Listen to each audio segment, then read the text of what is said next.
ambaye asongwa na mawazo chungu nzima. Kisa kama mapenzi hapo. Ndio nyinyi wa kusema love is blind. Yako love is blunder. Niko na big money. Sasa wataniita Big Daddy. Tazama kipindi hiki cha Hila kwenye View sasa. Hila.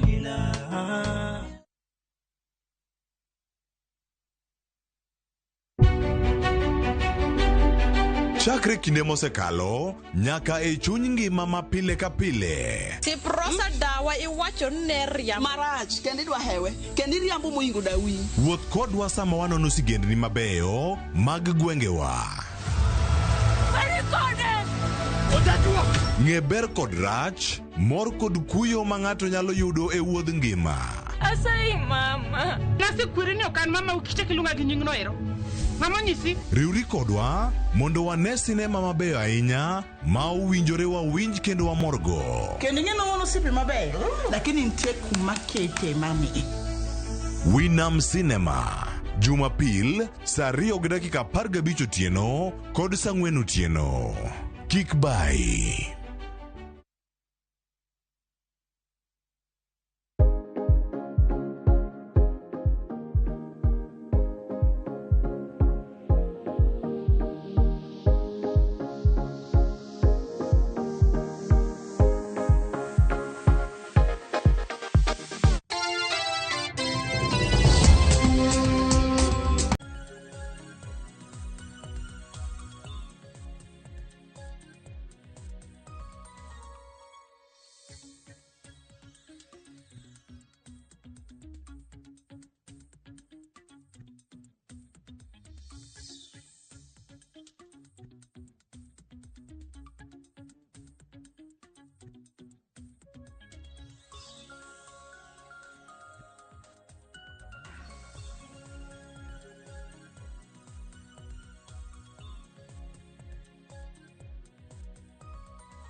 Nyakoro mgujonka moro mintiere machiegni ma en chenro mar mbaka oromo dakika benano ko seringo 28 tok sadek mano mar okinyi. Abiro bedo kata ye chenro mar mbaka oromo kama kuongo wachage chal mar fuambo weche mabende waluone kor gwenge mopogore e pachoka.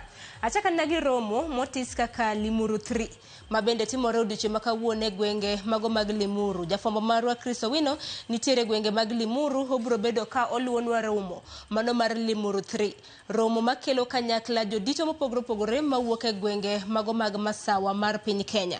Romo makamano ibiro bed ka ichopie gi moko kuom jotelo ahinya mawuok e gwenge mag masawa kotelnegi kanyo kod jatend duond bura mano mar NAK Kenya mong'ere kaka Martha Karua. Ka bende jotelo mamoko mabende igeno chopo e romo makamano gin jotelo mawuok e kweth mapingo piny owacho, mano kweth mano mar Azimio mawuok e gwenge mago mag masawa. Jotelo mamoko mabende nigeno chopo margi e romo makama odiochieng' makawuono oruo jatend migawo mano Moses Kuria mabende nosekeyo boke mopogore nobiro bedo kochopo kanyo. Kata kamano Jeremiah Kioni wacho ni okobiloso e romo makamano. Wirani romo mano mar Limuru 3 biro bedo kalosi achiedhnade mopogore mabende sirikand Kenya Kwanza osebedo kanitiere godo. Omiyo en romo mabende waluoni machiegni Nyakwaro Mgajwang'. Wabiro bedo kwang'yo ni jotelo mage mabende biro bedo ka chopo e romo makamano. Jafwambo marwa Chris Owino bende biro bedo kwa tudre godo kodhi nyime gi chenro mar mbaka oromo kapok oromo saa 5 mar onyango mondo nyiso ni romo makamano dhi nyime e yo machalo nade. Kopogore gi mano bende par ni limbe mano mar jatend piny mano mar Uganda Yoweri Museveni bende maen odiochienge mar 2. Limbe mare no chaka yanga e pachoka odiochieng' manyoro. Kinyalo paro odiochieng' manyoro kar mar jatend piny mano buore Nairobi ka kane oromo kod jatend piny. Piny Kenya nochuo koke e ogirimiti gi piny mano mar Uganda, mano mar chopo e winjruok, mano mar chungo ywaruok mosebede kindgi kuom thuolo malach, mano kotendre kod ohala mano mar mauta mayande iwaro gi piny mano mar Uganda kokalo e dho wath mano ma Kenya. Mamoko mabende gichopo odiochieng' manyoro oriwore bende gineno ni chenro mano mar gero ndach reru mar SGR bende ochwala nyaka e piny mano mar Uganda. Odiochieng' makawuono en odiochieng' mar 2 mabende jatend piny mano mar Uganda Yoweri Museveni biro bedo katieko limbe mare e pachoka. Mano wach mabende biro bedo kwaluoni machiegni. Kopogore gi mano, ponono ni japiny tintiere gwenge mago mag Nairobi. Odiochieng' ma kawuono chenro mar choko pach jopiny biro bedo ka dhi nyime e kaunti mano ma Nairobi. Nyalo bedo ni penjori ni en choko pach jopiny kotenre gi ang'o. Man kotenre koda mano motelo ne somo budget mano mar hikomenda mar higa mar 2024-2025. Budget kapok osom pach jopiny nyaka bed ni ikaw mar mondo mi jopiny bende osumane na paro. Ahinya nyako tenre kod wach mago mag budget. Omiyo odiochieng' ma kawuono kintiere kaunti ma Nairobi, chakre saa 4 mar okinyi, wuog oko idhi Dagoretti South Empowerment Center. Jopiny biro bedo ka ikaw pachgi kanyo. Kono romo kanyo saa 7 mar odiochieng', jogo kwa bedo dak e kar chung'o od bura ma Embakasi. Ibiro bedo ka ikaw pachu DCC Youth Hall machiegni gi osiptal mong'ere kaka Mama Lucy. Mane choko pach jopiny motelo ne somo budget mano mar hikomenda mar higa mar 2024-2025.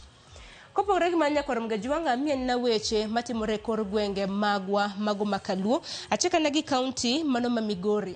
E county ma Migori ineno ranyisi mano mar mach. Na nitiere masira mar mach mabende no muoche skund primary mong'ere kaka Pentagon mantiere chuny boma mano ma Nairobi. Mano ma Migori. Masira mar mach makamanya korom ga juang notimore okinyi mabende na piny rugodo odiochieng' makawuono.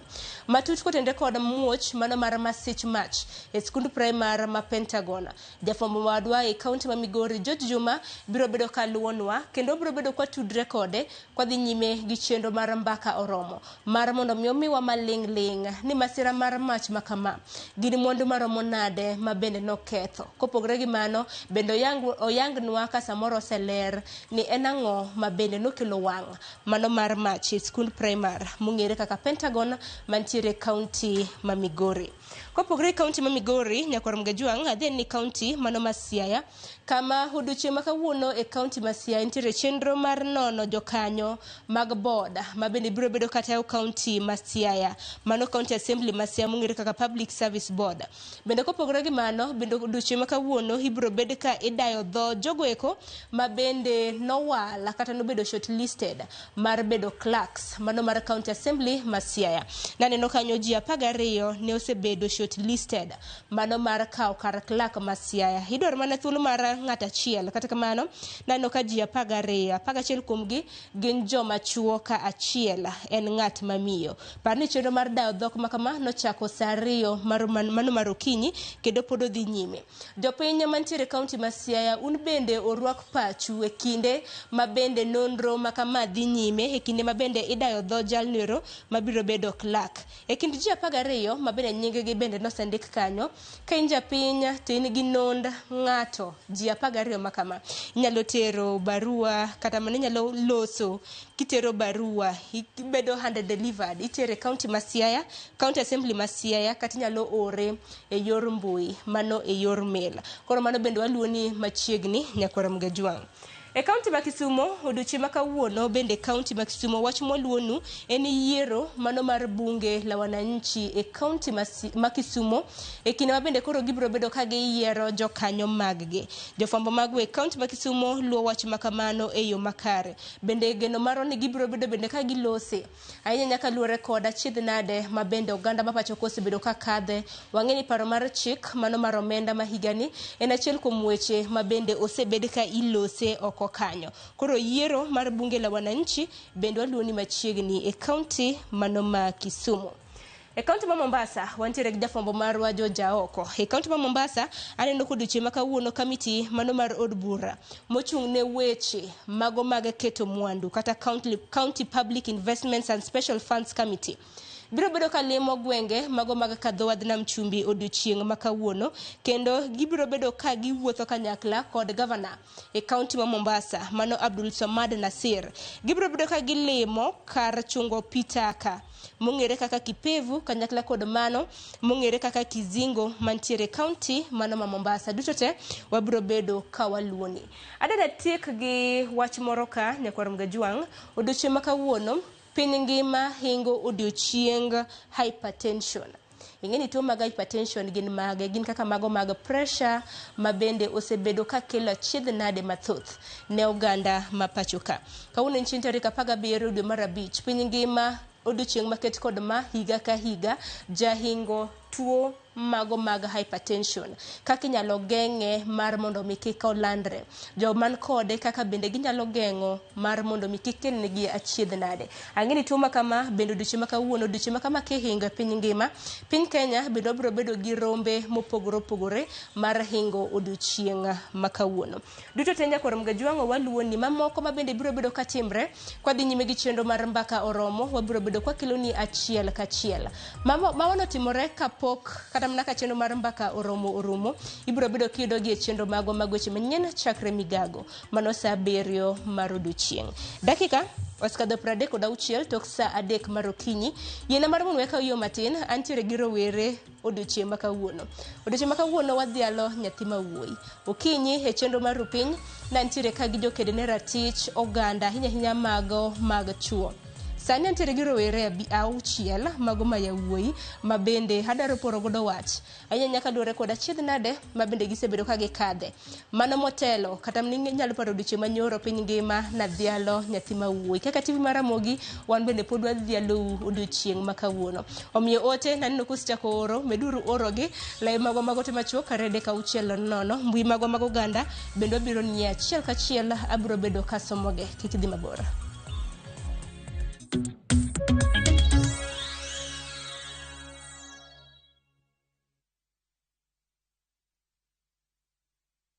Sasa kwa tao moja tu unaweza pata third party cover for your private motor vehicle valid for 30 days. Say goodbye to expensive motor vehicle insurance. Pata bima kutoka Direct Line Assurance. Kujisajili bonyeza *487#. Weka namba plate ya gari yako, ID namba yako, email address yako na ulipe thao moja tu. And your digital cover will be sent to you instantly. Collect your sticker at your nearest Total service station. Dial *487# upate third party motor insurance valid for 30 days. Pap, ni thao tu.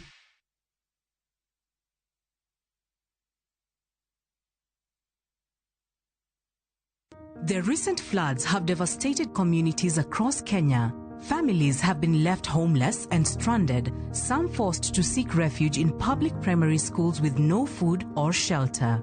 Their lives turned upside down. But there's hope in the strength of numbers. Kenyans of goodwill are coming together to donate and help families affected by the floods rebuild their lives. Every donation, big or small, will make a difference. Let's come together and help a Kenyan rebuild their life. To donate, dial *802#, then select option 2 for the Kenya Flood Funds Drive, then input the amount you wish to donate to assist floods victims or visit saidika.co.ke. Your donation will go towards helping families affected by floods. Escape to the coastal paradise by grabbing the 25% discount from View Travel. Unwind and indulge in an all-inclusive meal plan for a 3-day stay at the luxurious Diani Reef Beach Resort, where every moment is a blend of elegance and relaxation. All these for only 31,000 Kenya shillings via SGR and 38,000 Kenya shillings for the flight option. Enjoy unlimited drinks and snacks as you slow down to the calmness and tranquility of the sea through thrilling water adventures. Wind down the day with spectacular sunset views on the shores of the Indian Ocean. Don't miss out on this exclusive all-inclusive offer from View Travel. Call 0703-254-254 or visit viewtravel.com and book your dream escape now. View Travel. Dream, explore, discover. Are you ready to turn your Skizzer-tunes into cash? Dial *487*3#. Choose your favorite Skizzer-tune, confirm, and enter to win big. 50K daily, 100K monthly, and the grand draw of 1 million Kenya shillings. Each time you download Skizzer-tune, you support our local talent as you increase your chances of winning big. All SMS alerts are from Skizzer Citizen, and lucky winners will be contacted from 0709-767-000. Skizzer-tune, Skizzer Chapa. Terms and conditions apply.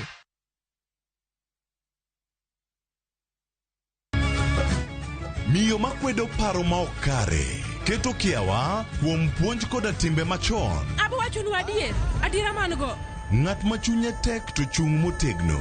Ber ahinya ka ng'ato chung' gadier, kata ka diera mochung' godo no boterelo. To gik mosiko timore e ngimane miyo bedo gi kuyo kod penjo mang'eny. En ang'o marach kodi? Penjo ng'ama noketho gimoro amora. Gik mane osebedo kopandi koro fwenyore ayanga. Odiochieng' ma kawuono ni an abiro ng'iso Sarabjit gimoro amora. Hera mane en go kuom joode miyo temo umogi gi yore te. Asayo ni kik utim kamae. Kata ka onenore ojaketho. Mak mana ni an abiro timo gimoro amora manyalo mondo aler nyinga. Ma en sigand hera. Onge ng'ata ng'ata piny ka manyalo chalo gi Sarabjit. Wan watugoga, wanyieroga, to bende wan wadhaoga. Choti Sardani. Wuok tich nyaka ngeso saa 2:15 otieno. Mana Ramogi TV.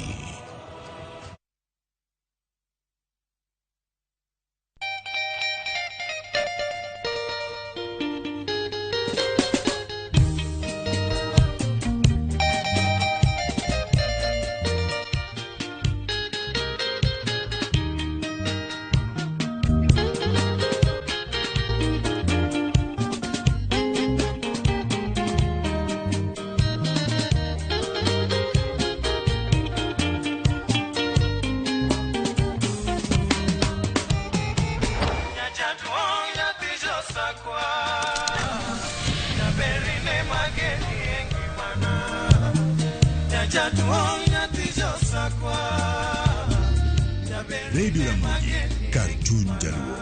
Radio Ramogi.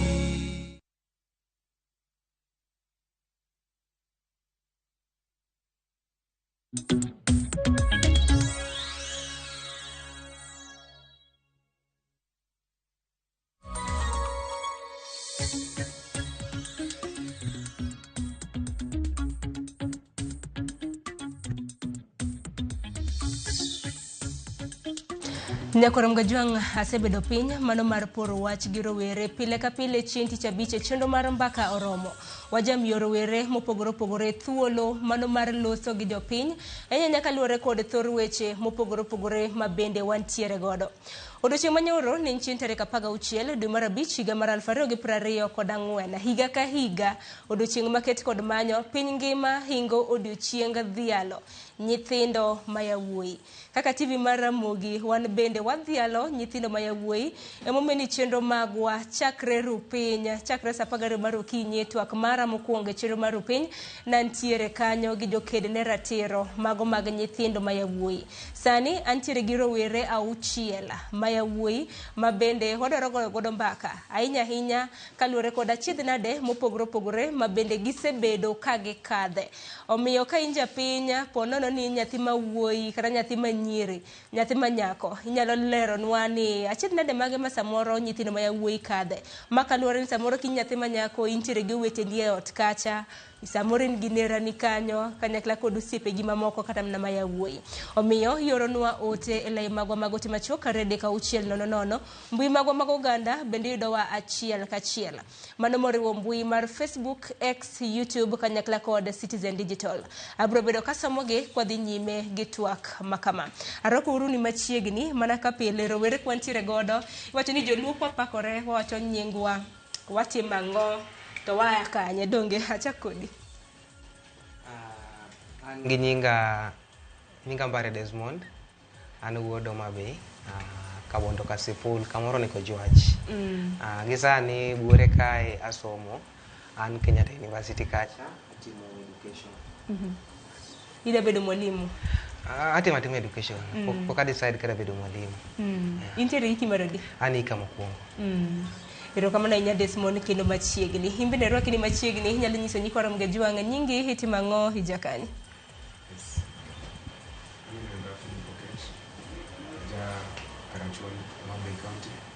Kanyaluo Ward. Ane jakom riwruok mar rowere ma Homabay. Iluongo gi dho ngere ni Homabay County and Future Movement.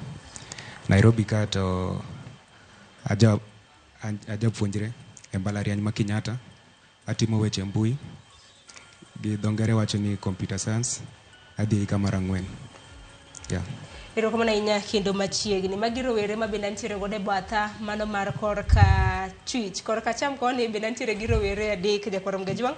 Achaka na kodi Hilary, nyalo mana nyiso Jakwaram Gajwang' nyingi, ang'o mitimo tija kani? Mokwongo adwa gone Jakwaram Gajwang' erokamano kuom yie mondo giyud thuolo mar nenowa sani. Nyinga Hilary Ojwang', we akwongo awach ni ok an rawera, but I'm a young adult. Awacho kamano. To rawera ng'eni rawera ni youth, in gi higa di? An gi higa 25. To youth ni ng'ato ka ni youth to nego bed gi kind thuolo mar higa 18 nyaka 35 donge. Ma koro pod nyiso ni rawera. Erokamano. Koro an jarongo, ajaka Magambo e dhot mar Kanyajuok. E dhot mar Kanyajuok ni awuok e anyuola mar Kaluoch. Gweng' moro miluongo no Yora. Ko currently asetieko mbalariany, atimo mechanical engineering degree. Koro mana kamano. Erokamano ahinya kendo machiegni. Kopogore gi Hilary Jakwaram Gajwang' bende wantiere gi Keri ne Jakwaram Gajwang' manini okang' mokwongo, nyalo mana mosogi bende nyisgi ni jakanye tete mang'o. Agero kamano mang'eny Sharon. Gi nyinga iluonga ni Keri Ochieng'. Ajaka Buoch Kobita. Mano i Homa Bay County kamoni Ndhewa. Koro agero kamano mang'eny kuom biro ka. Kaka pakora pile wiye duong' to mano pod an. Koro erokamano mang'eny. Machiegni ahinya to afwenyo ni jo Homa Bay ng'eny ka. Chal ka gima noyieroru ken machiegni. Asante sana Sharon. An gi nyinga iluonga ni Ken Babu. Aja Kisumu County, aja Kisumu West Constituency, Southwest Ward, Kadongo. To gisani an youth chairman mar jatend rowere chama mar DAPK, that is Democratic Action Party of Kenya.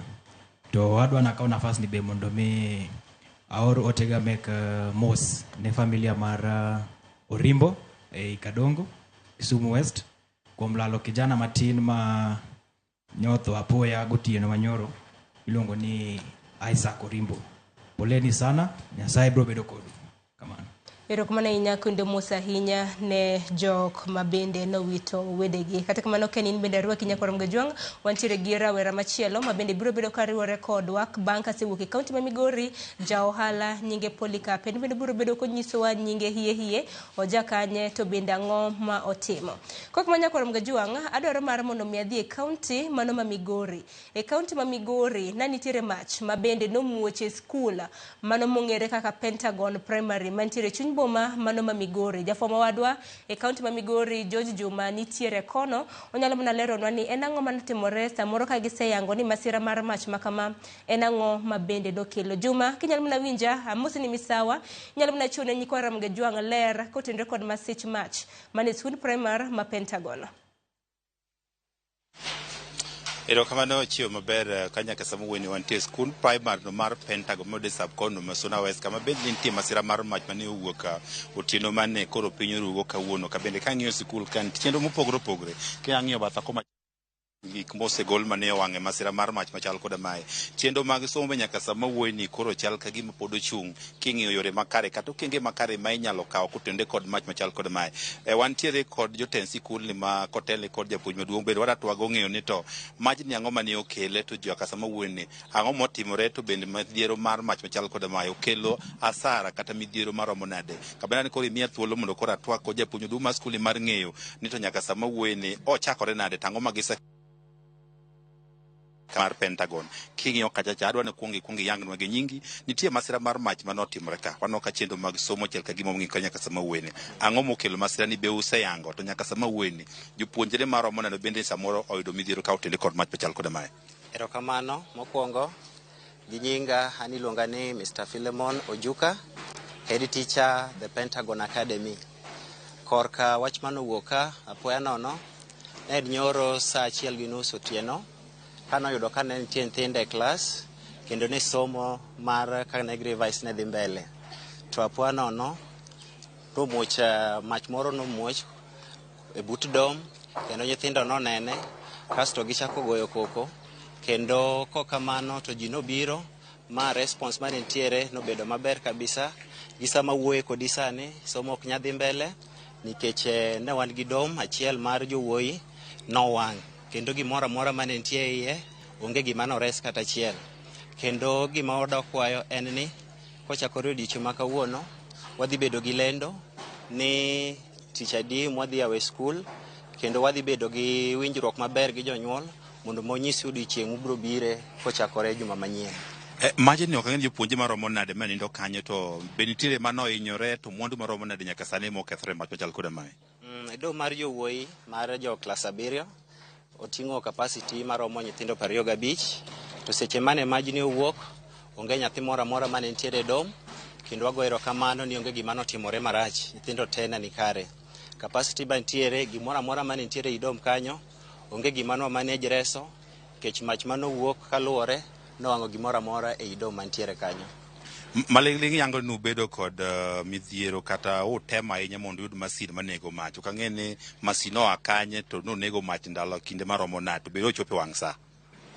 Gima nitiere kanyo, nwatemo kaka wanyalo kaka skul, wadi gik mwaluongo ni fire extinguisher, nwatiyo kodgi maber, mane gikonyowa mondo mi wasim majni, to kata kamano ne nguvu mar mach ne pek ahinya, omiyo nwatudore gi county government, momiyo nwayudo support from otherwhere miluongo ni Sony, nokelo fire extinguisher ma onegonwa mach mane nitiere skul kae. Bende wago erokamano ne jogweng' manobiro mondo omiyo konywa, nikech de onge jogweng' onge gima dwa reso kata matin e skundwa kae. Kawe penjo maduong' en ikruok e kedo kod midhiero. Waseneno ka nitie kuonde mokalo ma samo mach nosekelo midhiero, jopuonje nosewito ngimagi. Un kaka sikul, bende nitie ikruok makare muketo mar kedo kod mach ma kamae? Wan kaka skul waikore ahinya mondo mi waked gi mach mantiere kae. To mokwongo kabisa ne wadwa kwanyo Kenya Power, nikech wasebedo gi complaints mang'eny alwora mar ka, stima mabiro to lal. Mane momiyo kane ntiere mach manowuok odhiambo manyoro nokele gi gimiluongo ni stima. Koro momiyo wan kaka skul wakwayo support mantiere mondo wamed fire extinguisher mekwa mane wan godo, nikech mane wan godo notiyo morumo te. Erokamano. Wakaw janyuol achiel, janyuol adwa ni chop ka bi machiegni. Adwaro janyuol achiel kende. King'iyo ka kaka janyuol mar skul, arita mar nyathini ok ate sikul ni kende, arita mag jopuonje chalo nade sikunde, to okang' ma bende ikawo kod sirikal ka midhiero ma kama ochopo, bende gitime mapiyo piyo mar reso midhiero ma kamagi? Okay, thank you. An janyuol ka, nyithinda ni ka, nyithinda osesomo ka, to pod moko ni ka e JJS. School ni en one of the biggest academy schools in Migori, the oldest again. Osebudho kendo arita nyithindo ka osebedo excellent. Awacho ni excellent nikech nyithinda osebedo ka, nyikwaya that is, osebedo e skund ni. Omiyo okabuok ahinya nikech mago eko gin itilafu mabiro ga. Kata wan e miechwa, inindo ka stima biro on and off, electric devices wa siko kethre aketha. Koro miyo kane wabiro ne waringo nyoro by saa 3 ne an ka. Ayudo ka stima no ni kanyo, nyithindo wa well taken care of, wayudo ka jopuonj wa all over, joma rito boarding kanyo nitie, joma rito gie classes nitie, joma nie gate nitie. It was excellent and I liked it. Kawe bende serikal oseketo chenro makare mar kedo kod midhiero mapoya gi kaka mach kod mamoko, kaka in janyuol ma bende nigi nyithindo skul kod skunde mamoko? Ya jo sirikal ok rach. Sirikal ok rach nikech wayudo ka zimamoto cha no seringo mobiro kane jopuonj otimo ang'owa oluongogi, then they hurried ne gikonyowa. I was happy for them. Yeah. Erokamano ahinya. Kinyalo winjo mano achiel kuom jonyuol ma bende mar skul ni, kabe nyaka sani koro chenro pogo dhi nyime mar ng'iyo ne tang'o minyalo tim kapok chenro mar somo bodo dhi nyime. Kabe king'iyo kacha cha nitie chenro mopogore madhi nyime, kabe neno kata ka ng'iyo to wang'on mar to chenro mag somo nya chakore kinde mage. Pod wago tach ka mar funo ni mathoth ka otende kod mach machal koda ma bende wabiro mi thothne e weche manyien ma bende koro biro kar sa biro kaachiel kod kinde mamoko.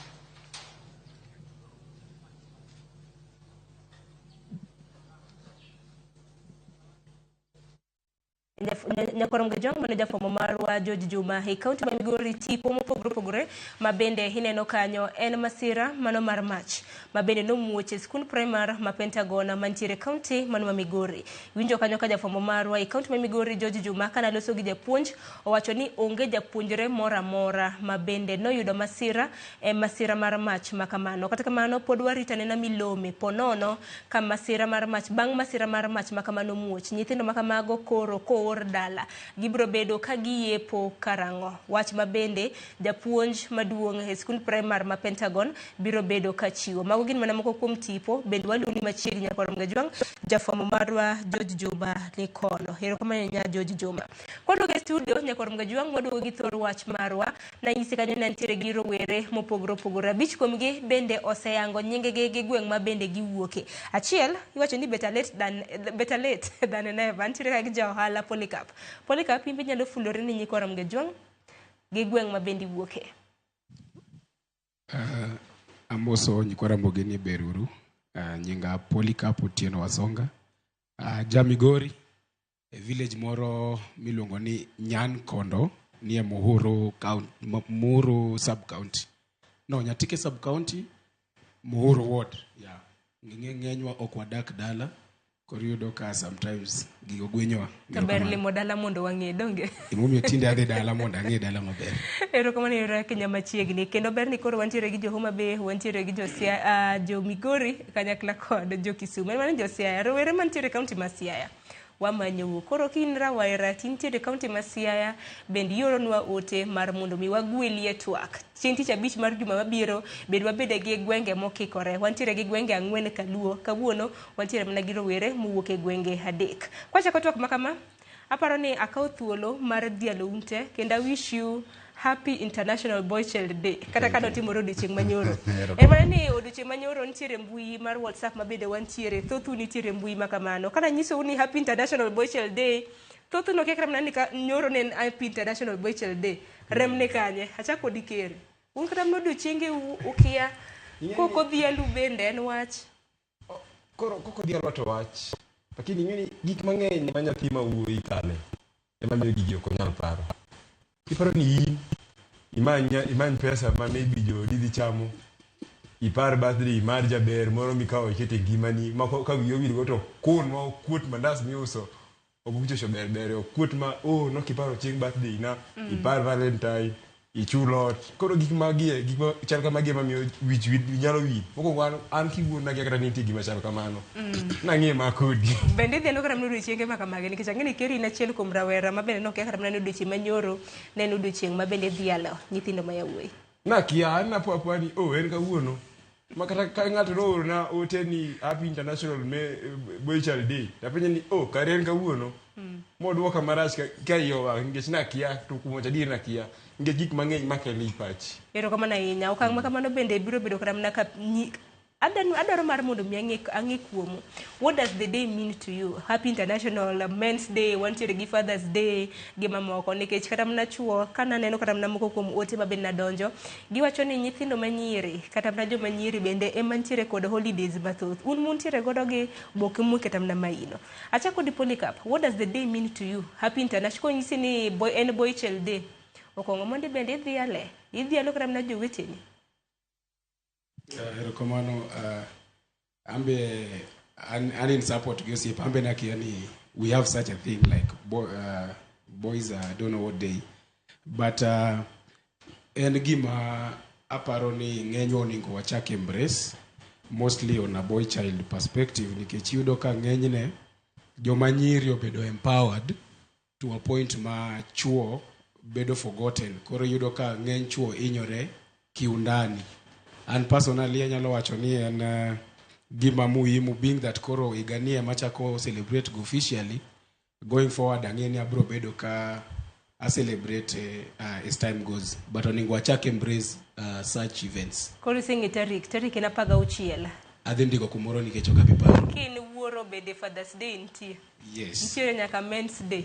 Ekin mamoko nikech koro keri gi Polycarp osawacho ni ginda gikia ni odiochieng' manyoro ni dhialo nyathi mawuoyi. Ng'ano ng'eni ni dhialo nyathi mawuoyi to kendo keko riambo. Achako dilari ni ng'eni dhialo nyathi mawuoyi odiochieng' manyoro. Nang'eyo ni dhialo nyathi mawuoyi odiochieng' manyoro. nikech wasebedo gi Men's Day. To Men's Day gi International Boy Child's Day giduto king'iyo their background, ng'at mano they found en ng'at achiel. Koro seche misomo sigand odiochienge wuone e piny mangima, bathe kanyo nitiere odiochienge nyithindo ma yawuoyi. Koro kaluwore gi an ato nang'eyo ni odiochieng' ma kawuono wadhialo nyathi ma wuoyi. But koro penjo mane an godo en niya, wato kamoro nyalo bedo ni an gi mbesena mang'eny jok moko ng'eyo, but ng'awa mantiere e thuolo kata okang' mar telo moketo ayanga nyasi midhialo godo nyathi ma wuoyi. Na temo ng'iyo kata all around counties wa kata nationally. Nantiere moko bure Nairobi ka. Kendo bende ding'e ni nantiere wuoth mabende notimore, nitiere petition moro mabende group moro mosebedo ka kedo ne ratiro mag joma chuo. Nocholo ni nyaka e nyim od bura odiochieng' manyoro notero ne Moses Wetangula, mano speaker mar od bura maduong'. Kamano nitiere to mane ber ahinya, but i agree koda, idhi yie koda ni pok otim sensitization maber moromo. Emomiyo nyiri ne kia to ne giwuotho ka gidhi e parliament.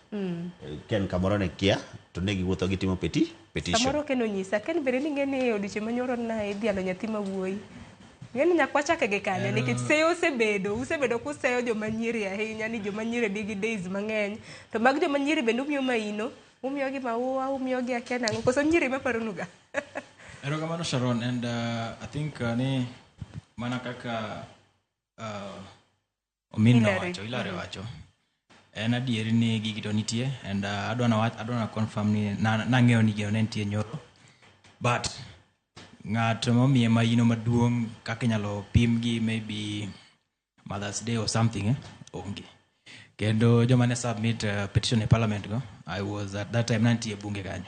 Don't know, there was so much crowd, and don't know kang'eyo gima gi submit. Awinjo kuom ni submit petition about the boy child. Koro gima dang' wacho ni boy child ose assume ni wategno. Omiro ka there's no much concentration on kuomwa. Tana wacho ga ni kech king'iyo ka ng'ato nyuolo nyithindo ariyo in the former setup sani at least jo advance boyro ka nyathi ma nyako imiyo maino moingo nyathi ma wuoyi. Tiwacho ni nyathi ma wuoyi can survive easily compared to nyathi ma nyako. But ana wacho ga ni adier manitie ni jonyuol mang'eny gi that time no realize ni ignoring nyathi ma wuoyi is more easy molo ignore nyathi ma nyako. Nyathi ma nyako ki ignore daka 30 to semako ich.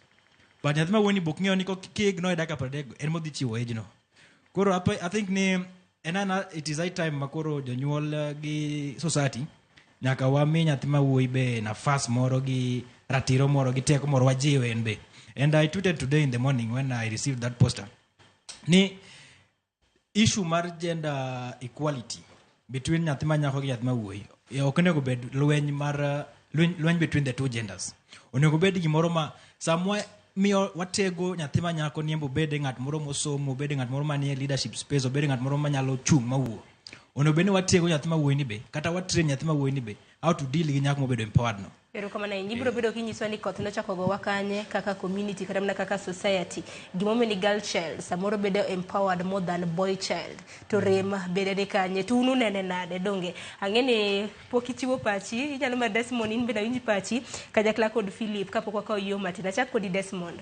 Odiochieng' manyoro kata mana holidays mago ma imiyo maino nyithindo machuo. What does it mean to you? Be celebrate gi odiochieng' manyoro be ng'ato nooro ni kata mana message. Wote moro nyisi kata mana ni Desmond happy International Boy Child Day. Odiochieng' manyoro nyako moro achiel. Nyako moro achiel. Mosiepi. Ma ok owuok kata kode ahinya. Apo mako obuoga gokinyi. Ma mor kabisa. But joma ng'eny noko dhialo odiochieng' no. Reason achiel manya wacho joma nyiri ero koko. Anya wacho kamano. Odiochieng' gi gibiro hype pile. Kikale WhatsApp kata tido ka status opong' dabal. to wan kaka chuo tedo kod chieng' no iparonwa paro omakore ji abich kata kok opano samoro wang'eyo wato omakore ji abich kama to wadhi wanyiewo mune moro matin to wabilo wagogo ne dendwa pole koro seche moko chuo timo gie gi e yo moro moling mopogore kaka joma nyiri time kendo ji osenindo ng'ama dichuo we kanyo ni ywara man kitimo gimoro matin to ni ywara man kipenjo gimoro matin to ninyisi ni ywara man nikech koro ng'adi chuo in nyaka makata oine ka noorni nyako ka nooroni iwacho ni osiepi kata mana manyako kata mana kok idwa nyisowa ni en ng'a nooroni kata mana ote iwacho ni noyude gi buok manyiso ni in onge kata mana dichuo kata mana osiepni moro amora ma dichuo mani yorone brokod nitie to kanyo kuma koth chako gowago life opogore gi mine tuoro negi dichuo to kinyalo orone brokod nitie ma brokod okethi ichako na Nyisani ya boy child day. Okinyisgi. Koro wane mane gbe ni wanyise utu no kunyise. Wane beno nyisowa. Ero ne beno no muparno ni kinyen boy child day. Gimoro ketka waromo ka obel. Ket ka ngaro ne nyeni message ni bwana ngeni happy boy child day ba. Ata kuma pinyi tanga ara skodi. Kata ka poko penjo di penjo ngati elon to boy ni. Unene na. Ni jalma o switch ko. Angene kwa nyime gitwa ko bendu buro bedo kunyiso ni dibene kanye kuma na kothos chako go wago seyos chako wuoke. Abi pachi Philip ko tende koda dhialo oduchienga joma chuo bele. Yes.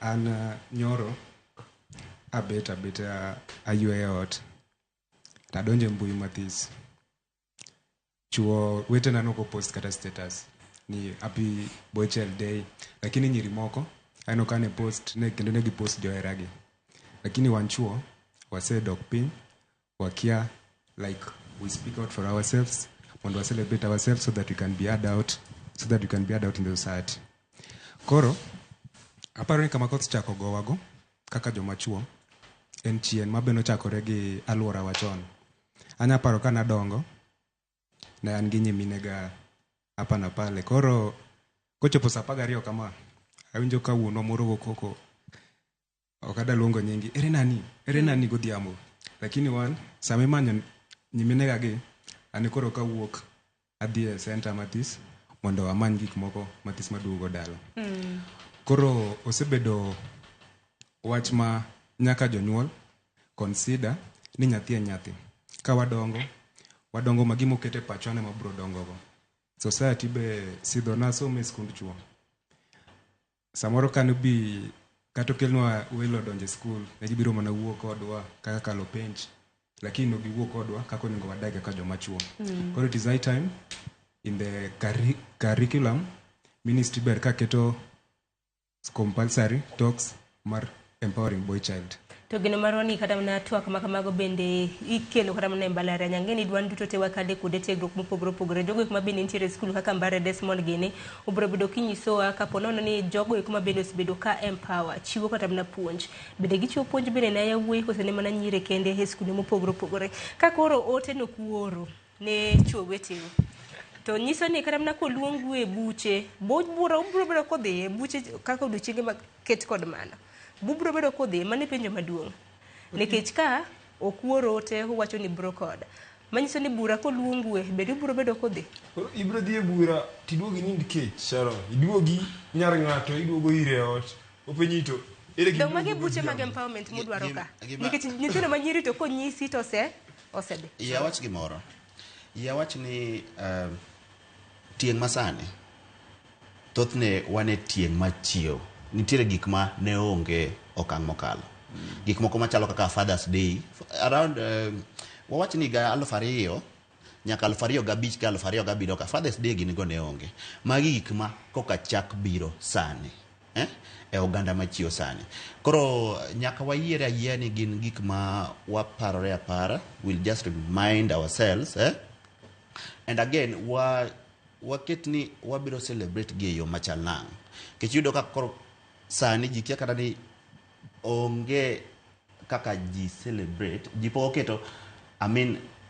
e yo monengo beni wa celebrate godo boy child day ineno koro gin gik ma as time moves wabiro learn but ok wanyalo wacho niya wanyalo pick it up as a perfect society. Aye. Iwang'eyo kaka wa embrace boy child, wang'eyo kaka wa empower boy child. That's why we are embracing the discussion.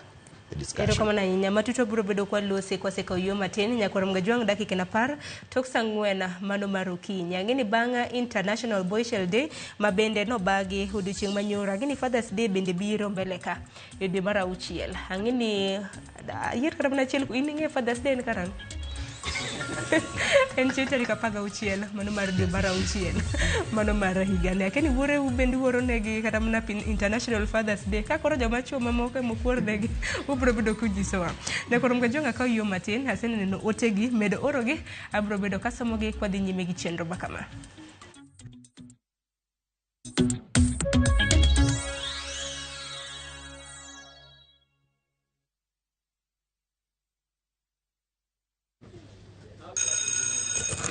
I'm telling you guys, this new Showmax app is on some next level business. Oh, it's mad. I know, man. All Premier League games live. 308 games on my phone. Outstanding. And you can even adjust your data settings. Let's say you're somewhere where the network isn't so good or you're using data bundles. Bro, you can pause, rewind, and press play. So, bro, if you missed a game at the beginning, you can still watch it from the start as long as you tune into that game before it ends. 500 bob a month. How many beers are those? It depends with what you're drinking. Shika the new Showmax app today and get every Premier League game live on your phone for just 500 shillings a month. Shika Showmax, streaming for Africa.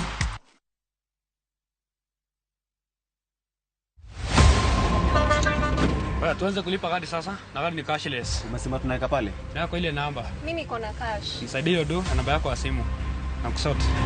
Kain jawuoth mar matatu e safar machiegni kata mabor. Non kendo yang ni chulo fare mari kokalo e yor mbui. Non ane ka yudo receipt mari e simbi. Kama sira ujuki kendo idwaro ni ochuli gi kambi mar okumba. Receipt mari kata digital receipt eneno mari ma ibiro golo. Ka in wuon matatu dwarore kokalo kuom okumba mari mondo ibed gi yore mag chudo kokalo e lony manyasani. Mondo matatu mari oyud okumba. Mambo ni digital. Tudri gi jal ma uso okumba mondo ing'e mathoth.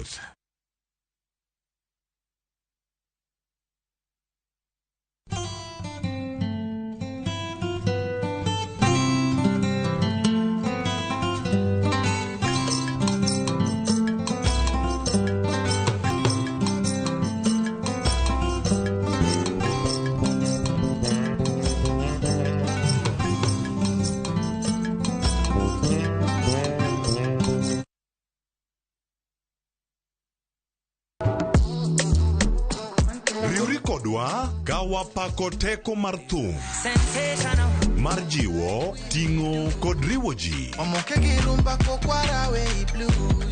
Pado manyien en kama ichope mondo ing'e thumbe manyien pachoka. Mamiyo ji thuolo mar winjo duol kod weche mopogore. Kik thumbe gi kod ngolo ma ogo mamit bai. Before the camera catch me for 4K. We mondo thumo wuok kodi. Pado manyien. Wuok tich nyaka ngeso saa 5 okinyi. E Ramogi TV. Oh no.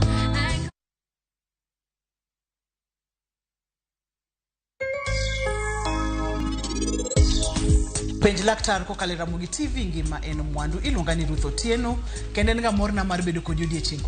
Anyuola iluongo madaka mogik kisetimo project ni mitieko. Mind your business.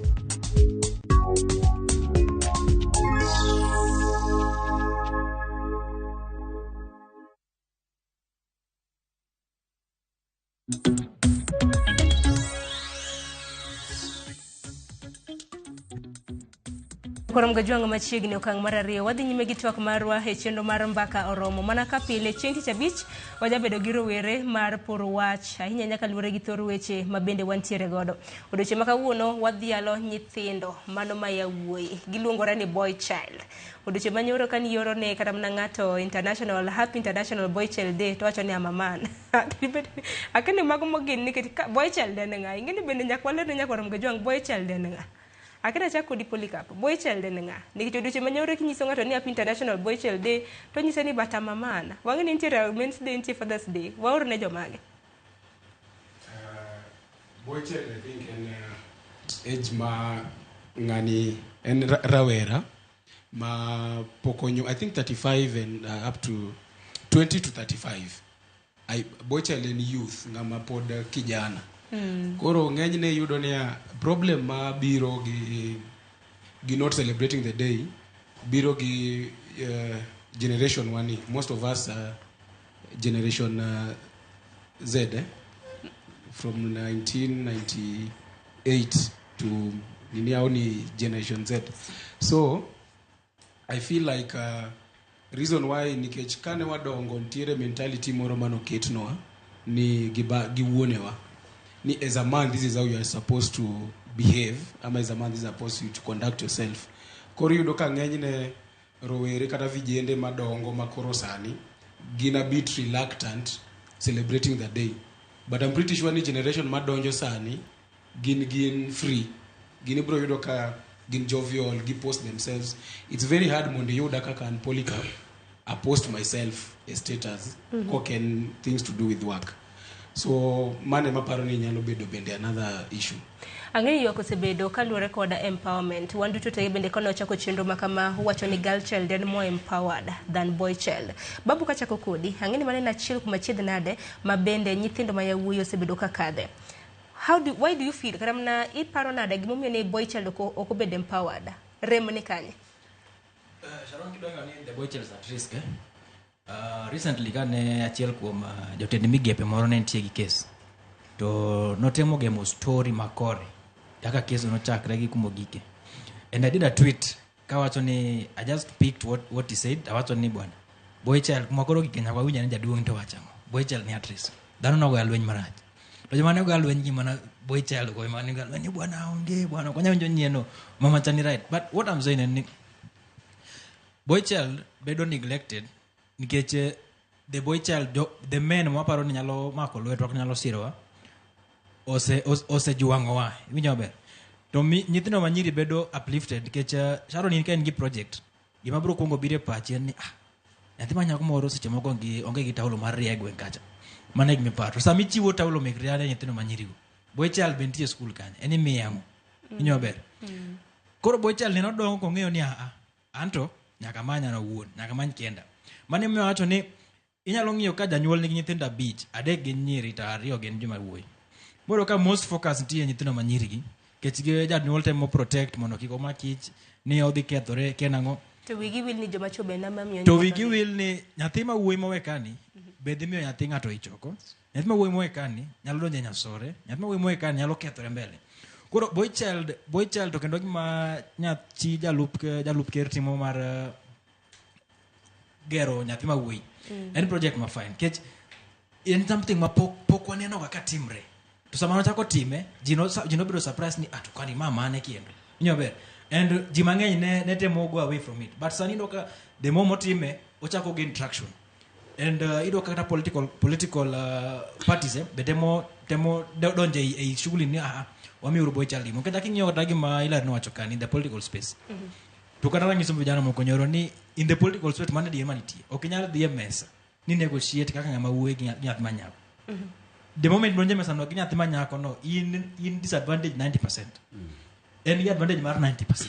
Koro in ngi 10 at the time une mesa kan mama the time iwuok kanyo to 10 ni jabo se gol kuom imoket kon koro in gi 0 katieko the boy child gimanyalo wacho ni nyaka wambe wamakre wawuon to kino wamakre mondo waping that gender wamakre mondo waketa society ma understand ni ka wa empower each other in our own strengths empower nyathi manyako strength ge empower nyathi ma we strength ge wadhi bedo gi society ma ok wabinano jok magore genang'o ngeni loncha kana sama ken kam juro mandaka kilosi wacho ni seyo mokwongo dhine jonyuola mar ariyo winjo bende kimulo jotelo to kai wacho kata kotendre kod jotelo ma bende sibido kata mana ka tingo boy child kata mana tingo dwaro mago mag vijende haseno ka gin mana jotelo mamiyo koso ntiere jatelo madichuo mung'eyo nikech kiwacho mana kata mana chi jalup kata mana chi jalup jatend piny mano mama Dorcas Rigathi kopogre gi mano kata gwenge bagwa makaluo wasinjo kata mana jaod bure county ma Homa Bay Bata boy padagal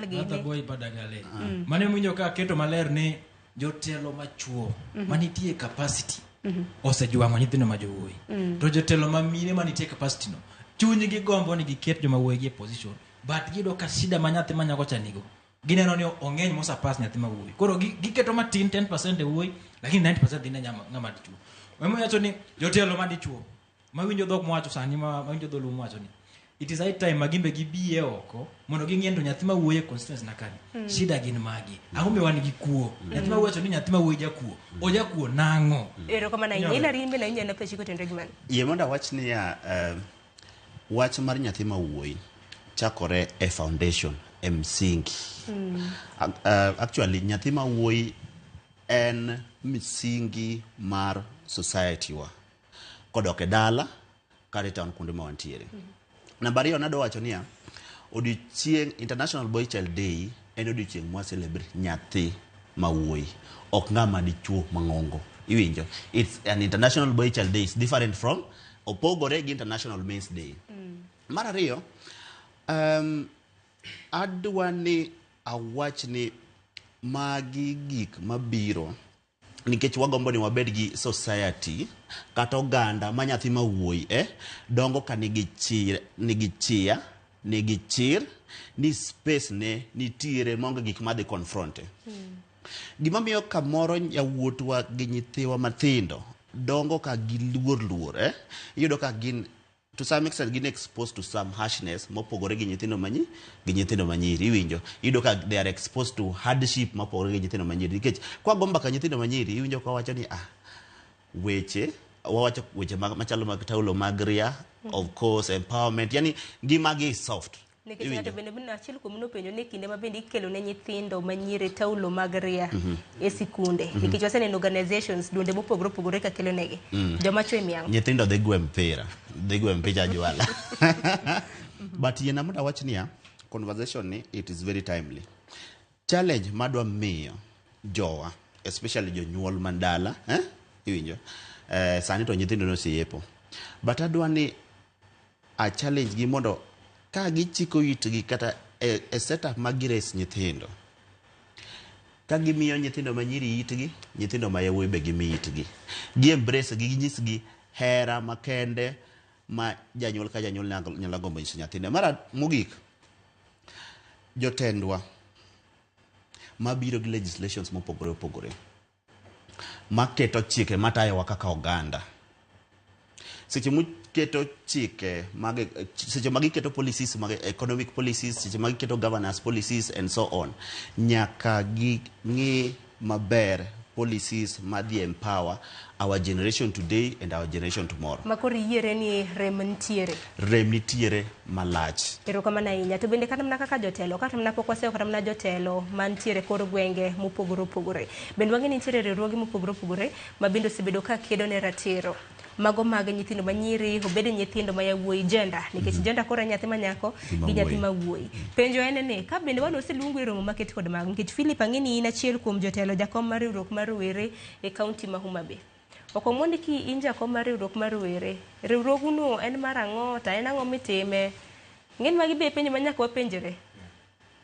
Koro riwruok mar rowere ma Homa Bay en gimokuongo wadwa ng'iyo kinyne en gima watimo sani ka yano lwar sani to kinyne biro bedo mana kolwar to kochung' kinyne bedo mana kochung'.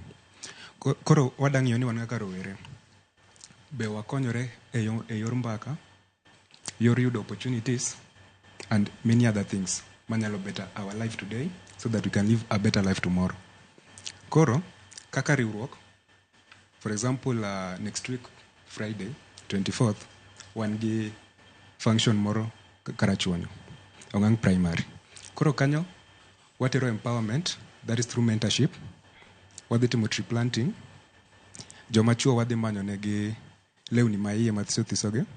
Ndo ka dala kocha anyaparo ka nowadongo kata sani joma dongo gi donga to nigi mana law maiye ariyo. Mago anda. Opete.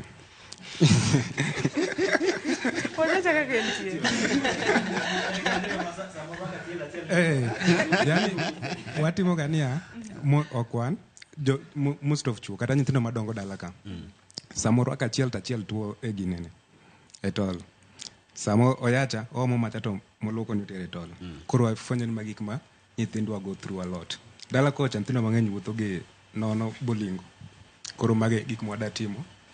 Wapidho yien mondo wabed gi alwora maber, mondo kinyne wa breathe fresh air. Kama sira manyocha mar pi manentie piny Kenya ni, yiende bro konyowa mondo wa reduce such disasters. Mago duto te utimo ne nyithindo mawuoyi kanyakla kod nyithindo manyiri. Dichuo. Koro nyithindo manyiri ka wadhi wawuo kodgi te kanyakla gi nyithindo machuo. Sama wuo kodgi to wuo kodgi kanyakla. Ok wapogi ni nyiriku chuoku. Mano kelo enmity kuomgi sama wapogogi no. Koro wuo kodgi kata ka wanyalo keto nyiri bathe dakika mathis to wamiyo gi towel maria. To chuo wamiyo lepgi mayiego to watieko wapidho yien. To puonjogi to puonjogi kotenre gang'o nikech mentorship bende ang'e nitiere gi kidienje mopogore opogore. Mentorship kupuonjo kata mana kukelo jogo eko mabende twak gi nyithindo ma yawuoyi. Itwak kodgi kotenre gang'o? Mokwongo manyaka wang'i maduong' yoregi mar dak. Alafu mar ariyo somo. Piny masani ng'amo somo opogore gi ng'amo beta beta. Mokwongo en kaka yoregi mar dak maber alafu somo. Ero kama na inya hangini keri babu ini seloso mang'eny keri gini Desmond gino lenga nameda gimoro kuom gima rawera ni wacho keche gima gitimo na gima ber kabisa to ambe ntie search programs matimo Kisumu Gota owacho gimoro maber ni gi puonjo jogi kumoro achiel but kumoro ma odwa baga ni sama gichiwo gi sa tawul magre to gipogo gi anyalo wacho ni okaneka samwa gikeni onego wapog gi kida chiwo tawul mar riano chiwe kuma nyathi ma weno nitie monembe odong ko ng'eyo ni nyathi manyako ni kik timne kama kama sami chiwo peteno miwuoyi no peteno ka nyako no neno monembe ng'eyo onyako kawo no ngeni kane wagro no wanyalo tamre kawo but sani it is our responsibility mondo bring up a generation ma understanding in horizontal nyako ng'eyo ni wuoyi ni onego bed go pete to onego bed maler to wuoyi no ng'eyo ni nyako ni onego bed gi tawlo mar ria to e kinde marom kama inyo ber koro sama chiwo gi chiw juru ka jogo tintie ka ingeni ntie gimo mada awinjo ka gima usiependa baga matin ntie law manyiewo otieno kende Sharon to gimomiyo anyiewo otieno ntie gimomiyo chieng' moro wuok odiochieng' nadhi nyiewo law marwako iye mama macha nyise ni adwa marabulu no asiemo ne ka chung' mabor mama macha bukore ka ogija ting'o ni ma biro chung' kanyo ka rwako koti koro gik machal kamago mamon mane nie ng'eka odhi onyiero ma winjo marach self esteem no bedo lower koro gik machal kamagi koro sami nyisa ni pogra gigi mopete kik chiwe galamoro an moko ganyego tiero sama ng'wer garomo gi mokati mama uso more ikaw ne tika bunyi to koro mipogo nono gi iwinjo gima Philip wacho ni nitiere mipogo nono gi ing'e nitie gibiro ni privacy dipo kidhi miyo kijana moro opete moro ma rachar mondiki ni Bosco to jaber moro ma dware ga to otamore oneno ni opete chano ndiki ni Bosco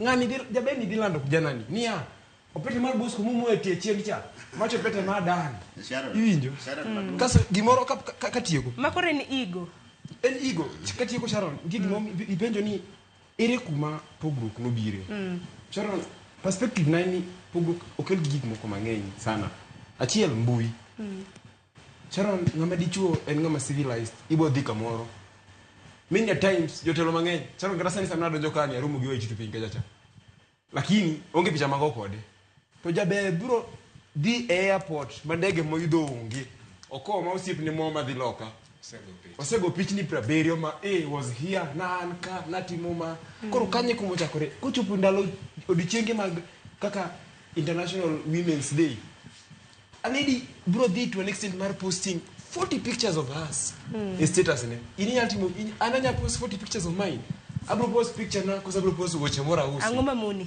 koro gimo mona ningechini ya Sharon akeni en ego takeni en being confined privacy ningech afil ni ginen girl like kaso gimachielo somo ni Sharon woyeni an ka nyomo nyako musomo to ber nandi ka chigilu Dr. ngane ne Dr.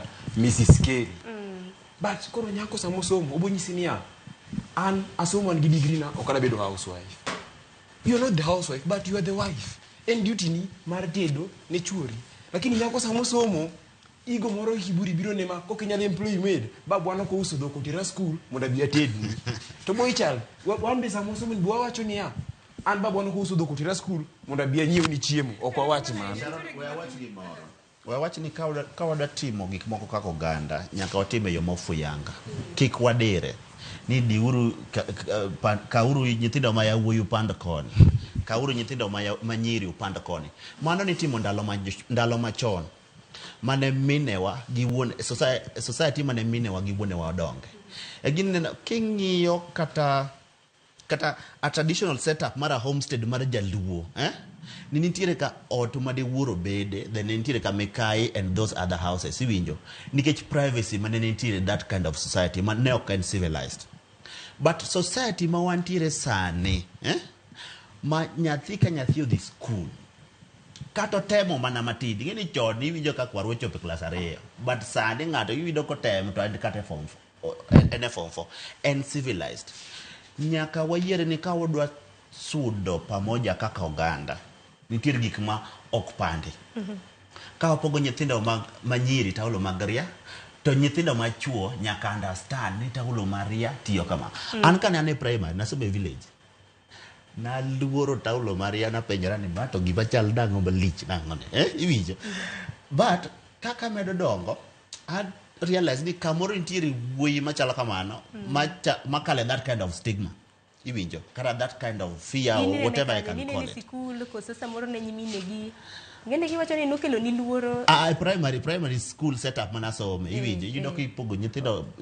manyiri talo magria go to nyithindo ma wuoyi bu maboro dwa kata no negi iwinjo ilongi ni mkati ilo gani soda koro wach na maduong' ania ka wadwa sudo kaka oganda nitiere weche some stigma manyaka koro wawiti tine no sudo no bende madore mar mondo mi walose nikech wanduto te wanyalo bedo ni wawuok e generations mopogore opogore wanyalo bedo ni waseyo jonyuolwa bende ne ni generation mamoko nikech wantiere generation Y sani nitiere generation Z nosekalo sani generation mantiere nyithindo manonyuol e kind higa mar 2010 nyaka higa mar 2024 giluongore ni generation alpha to parne chake higa mar 2025 mano higa mabiro nitiere generation moro miluongo ni beta koro nikech wan waseng'e generation mabende jonyuolwa nowuoke kuma bende nwabedo raised up ere kaka wanyalo empower kata mana nyithindo machuo e generation mabiro gi eri wacho kuom ranyisi taulo mag ria kipogo wacho ni kuom ranyisi kata mana nanga ma iye kipogo tipogo kata mana gala moro ere kaka wanyalo konyo kata mana nyithiwa mabende sani koro kwa nyuolo mar mondo mi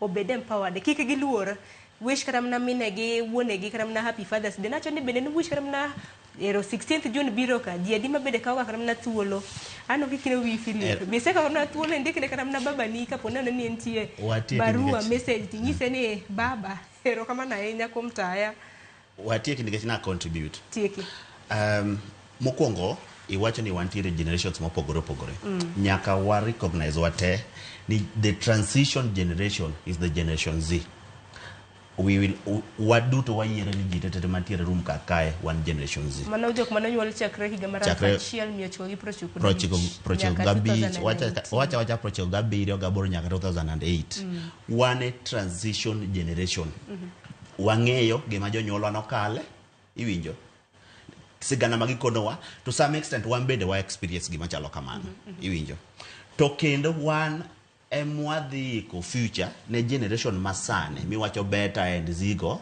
kendo one emwadhi father and parent the next even more elite generation koro paro mar empowering nyathi mawuoyi gi empowering nyathi manyako a generation masan gi generation makiny one emonyaka wakawe kaka our sole responsibility emomiyo ka wabedo piny kama to waparo ni kiny wadwa empower nyathi mawuoyi machal nang'o nitie nyithindo ma jawuoyi ma already empowered for example king'iyo the economic classes ma wan godo e Kenya waka even globally nitie nyithindo ma kaluwore gi setup kata families magidonge they are naturally empowered nyathi ma wang'e yepo ka jonyuol odak karet is naturally empowered koro gima nyaka chando pacho mane empowered gi mwandu nikichango nikich ingene adeno wangi gine yo mopogore let me just elaborate no I'm going to elaborate nitiere gik ma kelo empowerment nyaka wa agree nitiere setup ma ng'ato ka dongo is naturally empowered so for example ng'ato dongo otere a multidimensional school manager personality iwinjo miye proper education iwinjo kodongo to onge gi fear mora iwinjo. Nyithindo they can even access psychologists. Iwinjo. So they are multidimensionally nurtured. Koro malose Yes. en puonj. Yes. Mago mag ne nyithindo ma yawuoyi. Kaka Yes. nego bedni gidak e keny kacha, nego bedni gidak mana nade, osiep nego bedni gidak e yo machal nade. Nikech acho ma nikech higa ni kende waseneno kata mana medruok mag thoe mag nyithindo manyire. Tikelo gi nyithindo ma yawuoyi donge. Yeah. Kopogore gi mano iye ma ohiu. Ng'ato dhi timiyo nyar ng'ato ich tiwe kanyo osebedo ka medore. Kopogore gi mano, to magi duto te timore kata mana kigio kata mana cases mopogore opogore mosebedo ka timore. Gin mana nyithindo rowere matindo tindo. Kore mana wacho niya, focus wa kaka a generation one sani madhi shape the future nyaka bed e grassroots. Ang'o matimore dala, ang'o matimore e village ma Kenoa, ang'o matimore e village moa, ang'o matimore e village moa, ang'o matimore e village moa. Kopogore gi mano, ang'o matimore at that same economic class but mantiere town. Koro nyathi ma wuoyi makale challenge kata chandruok mogik ma nyathi ma wuoyi makale nikech chandruok ema trigger empowerment. Ero kama na poni ka pin benda winje na duondi kotenre gi mano. Nikech koro lack of empowerment osebedo blamed. Boychild sani timbe mag njore komedore kidhi kata mana jela kacha kwan mag nyithindo mibiro yudo kotimo ang'o gin mana ma yawuoyi. King'iyo kata mana nitiere njore mopogore opogore ma bende medre, nyithindo ma yawuoyi bende miseyo ne wach mana mar lack of empowerment. Sani ich wang' bende nitiere kuom rowere. Osiepni ma nyako timo gimoro matin ni neno rawera moro e mbalariany ma bende nyathi ma wuoyi bende iseyo ni nonego. Wera nang'o nikech ne en go osiepe mamoko bende ma yawuoyi. Wakonyore nade? Erokamano Sharon. Gima nyalo wacho en ni first of all nyaka wang'e distinct difference between nyathi ma wuoyi gi nyathi ma nyako. The society timo makosa separate them in terms of iyudo ka a girl child obedo more empowered in terms of kata king'iyo kata serikal wa ma Kenya sani. Iyudo ka wan gi sorry to say ang'e ni jomoko bro kelo sida gi wach madawacho ni. Koro wach ni for example serikal wagine kaka women rape. You see, personally I see no, okay, I don't know, I'm not in government, but this is just my thought. I feel there's no need of even having a women rape. What for? What are they doing? Giti mangoma. Toka penje, ing'e gimi ni thuolo mag nafas mag jod bure county nobiro nikech ang'o? Nikech mar mondo mi oket kombe mag women rep e counties 47 for equivalent representation. So equivalent representation no. Dongi wacho ni at least we want to get wadwani mondo wayud gine marom. Ka wayude marom e yo maber. Ang'o miyo wa stress on one gender? Wakel men. Dak keta ni nyiri woguru oko mondo yieru. Exactly. Chuo woguru oko mondo yieru. Ibro yieri mana kulingana gi tiji mitimo dong. Koro I feel personally, this is my personal opinion, I'm not in government, but I feel near oningo was distinct your part maru kata a borrowing one gi Kenya Women Fund whatever men no kwane. So when we are growing, you don't Kenya Women Bank gigi kelo sida nikech as a man alafu oningo ngeni as a man pia there's a difference between a man and a woman. Even in terms of having the principles, in terms of having what to say, what to do as a man, tire pogro kumaduong. Koro nyaka wa bed joma ong'eyo nia nyathima nyako kotimo kama. Is it a good thing? Nyathima wuoyi kotimo kama. Is it ntie nyaka tije moko ma okay yod ga nyiri. If we are saying a total involvement in terms of gender, why are they not doing them? Because there's a distinct difference between a man and a woman. Erokamano ahinya. Kata kamano dakika en 40 tok saa 4 mar okinyi. Aneno ka usek chako chiero adhonde mamoko. Aneno kata mana ka joma nyiri bende chako wuok ka. Iwacho ni sewa gwang' tisewa gweno donge. Bang'e adaro dhi e county, adaro dhi gwenge mag Limuru. Kana duogo bende unyiswa ni achiedh nade muntiere godo gin mage to kaka inyalo konyo kata mnagi nyithindo ma yawuoyi ma bende neno chenro okinyi ma kawuono. Nyakoro mgajwa ntiere romo moro mung'ere kaka Limuru 3 ma bende dhi nyime odiochieng' ma kawuono e gwenge mago mag Limuru. Jafwambo marwa Chris Owino osechopo e gwenge mag Limuru. Chris, kinyalo puna winja? Amose ni misawa romo mar Limuru 3 malingling ma bende nyalo nyisowa en mane, jotelo mage ma samoro isego darbin iseneno gi kanyo. Erokamano Sharon, wan e county ma Limuru, e county ma Kiambu kar chung od bura ma Limuru, kama romo modene ni Limuru 3 obagi odiochieng' ma kawuono.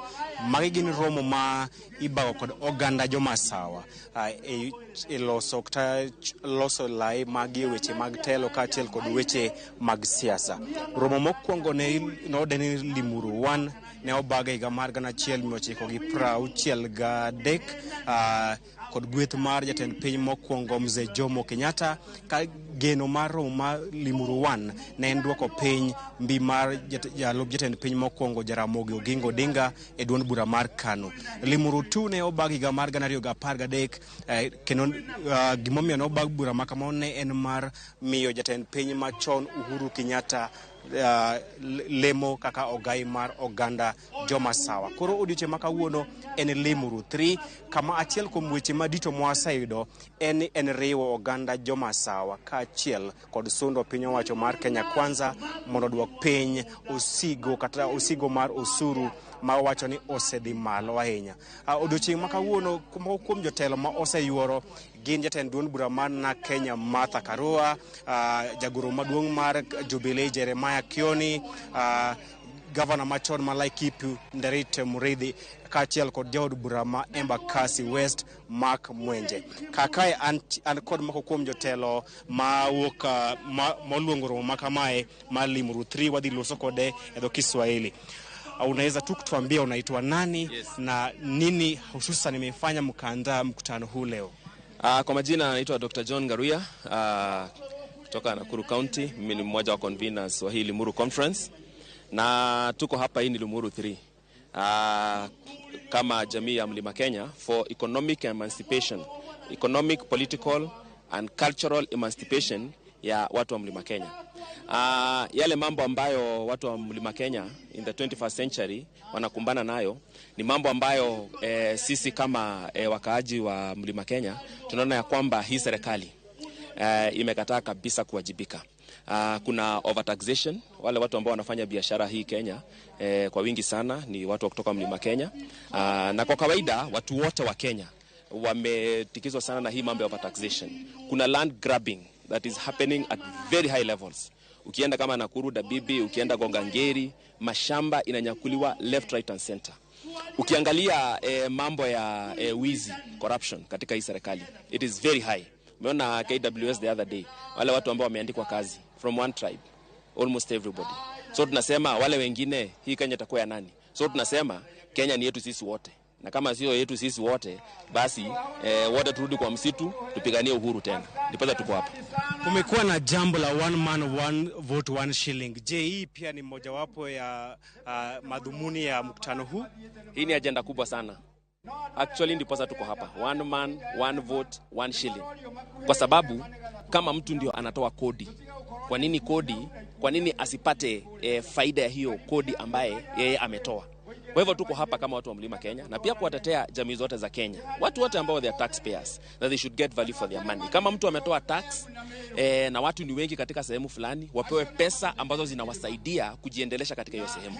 So watu wa Mlima Kenya tuko wengi na unapata ya kwamba kama basari watoto wetu hawasomi, hawaendi shule kwa sababu watu ni wengi, pesa zikigawanywa pale wanapata 2,000, 1,000, unapata miundo misingi hakuna, barabara hakuna, unapata ya kwamba hakuna watu ambao wanakuja kuwasaidia. A lot of problems in Mount Kenya. Na wale watu ambao walichaguliwa kutoka pande ile wamekuwa kwamba ni vibaraka kwa hii serikali. So they are not speaking for us. Kwa hivyo ndio tuko hapa for us to chat our way forward as Mount Kenya. Naibu wa Rais Rigathi Gachagua ambao pia ni miongoni mwa viongozi kutoka eneo la Mlima Kenya ameweza kukejeli mkutano huu akisema kama mko na jambo la mnataka litatuliwe, ofisi yake ili wazi, mnaweza kuwa kama viongozi wa Mount Kenya na muongee ili hayo maneno yaweze kutikiliwa manani? Mbona amukwenda kwa naibu wa rais na mbona amealikwa hapa majama alikwa? Mambo ya Mount Kenya haiendeshwi vile anasema. Hapana. Kwa sababu tuko na viongozi wa kiutamaduni, tuko na viongozi wa kibiashara na wa kisiasa ambayo jamii ya Mlima Kenya inawadhamini na inawajua. Kwa hivyo yeye ni mmoja wa wale tunaita pretenders to the throne. Na vile alifika kwa hicho kiti, unakuta ya kwamba yeye kwanza amemezwa katika nyumba ya watu wengine. Na pale wako saa hii ni kona ambayo inanyesha sana. Kwa hivyo tumemkaribisha akuje, lakini si atoe agenda tuko naye. Akuje tumueleze vile jamii inafaa kuelekezwa. Yes. Mkishaongea hapa, haya demands au mambo ambayo mtaongea hapa itapelekwa wapi na itatekelezwa na nani?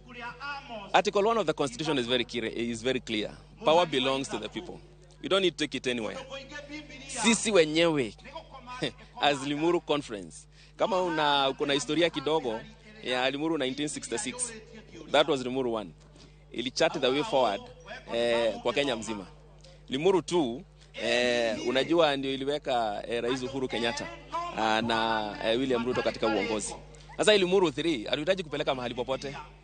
This is sisi wenyewe, we are converting ourselves into the implementation team of what you are going to resolve from this meeting. Maybe swali la mwisho unaweza tuelezea, tumekuwa na mambo kuhusu who is funding this particular conference. Unaweza tuambia tu who is funding Limuru 3? This is self-drive. In fact, hata zile jumbe ambazo watu wamepokea, it is self-sponsored. Watu ambao wamekuwa na uchungu, watu ambao wamepata msukumo ya yale mambo ambayo yanaendelea. If you are overtaxed, kama uko overtaxed, kama wewe uwezi ukapeleka mtoto wako shule kwa sababu hauna pesa, kama ile shamba kidogo ulikuwa naye umefukuzwa, umefurugwa nje, kama kodi yako ambayo unatoa hauoni unatozwa, hujui kwenye inaelekea, kama kazi kwa serikali hauwezi ukapata na wewe ni Mkenya, wamejileta hapa kusema ya kwamba sisi wenyewe tutajiakilisha kama wale ambao kwa serikali waweza wakatuwakilisha. So it is self sponsorship. Asante sana. Wacha tu niongee tu na mzee mmoja kwa dakika moja tu, tuelezee unaitwa nani na ujumbe wako kuu kwa siku ya leo kwa Mlima Kenya ni upi? Mimi naitwa Nyamunjoka. Kwa sasa mimi ndio naongoza kikundi cha Agogoni Aruriri wa Gikuyu. Tumekuja katika kikao hiki ndio tushirikiane na wale ambao wanaongoza kikao cha leo. Ujumbe wangu kwa wajumbe wale ambao wanaongoza na wale ambao wote wako hapa ni tushirikiane kwa njia zote ndio tulete watu wa mlima pamoja, ndio tusungumze na sauti moja ambayo italeta mafanikio katika jamii. Asante. Sharon Kaiwinjo maogi ni moko kuom jotelo mawuok gwenge mag Masawa mobiro e nyasi modeni ni Limuru 3 ka achiel kuom weche mag owacho en riwo oganda jo Masawa ka achiel kod sundo piny owacho mar Kenya Kwanza mondo duok piny osuru ma ijuogo jo piny. Romo ni dhi nyime kendo wabiro miyo weche mathoth e seche mago mabiro. Sharon. Erokamano nya Chris Owino, wawinje yo makare kendo kaka moko kuom jopiny ma bende loso godo bende otwak. Ang'eni biro bedo kiluonwa romo makamano matut kotendre kod mamoko ma bende biro bedo king'iyo. Ang'eni biro bedo kinyiso maling'ling e weche mago manyiena mago maga migago. Chris Haguni erokamano. Jafwambo marwa Chris Owino nyakorom Gejwanga luonwa romo mano mar Limuru 3 ma bende timore e kaunti ma Kiambu odiochieng' ma kawuono. Akaw yo matin kaduogo thuolo bende oseringo, wantiere gi matin e dakika 10. Wabwaloro twak makama, wawinjo nen koro rowere ahinya yawuoyi ma pacho ka. Achiedh nade magi kale, koro gidwa rang'o e kinde thuolo madhi mbele. Wakaw yo matin.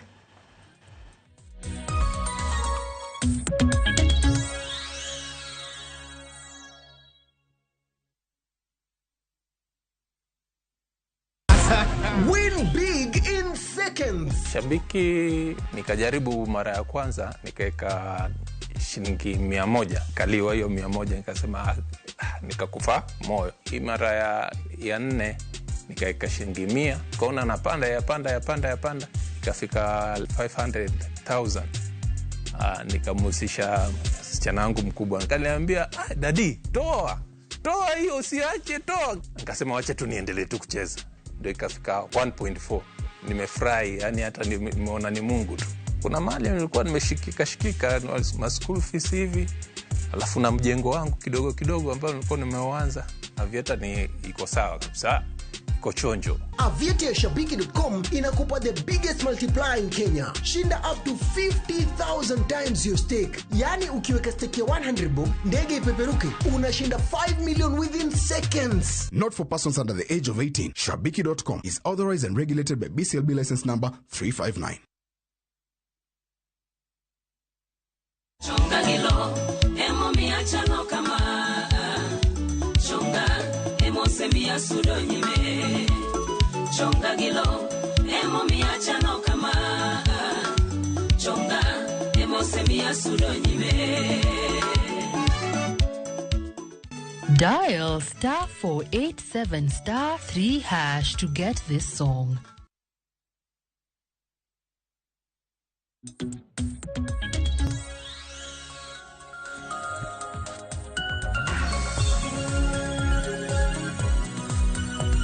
Nyakorongo jwang machiegni kendo koro mae okang' mabende koro wadwaro tiko godo twak marwa e chenro mar piny okinyi makawuono. Rowere ma yawuoyi mabende nwantiere godo utemo twak. En mana ni kata mana kutwak sen mana ni onge mentorship. Mago gin achiedh nade kende makelu nikech ang'eni joma chuo kopogore gi joma nyiri.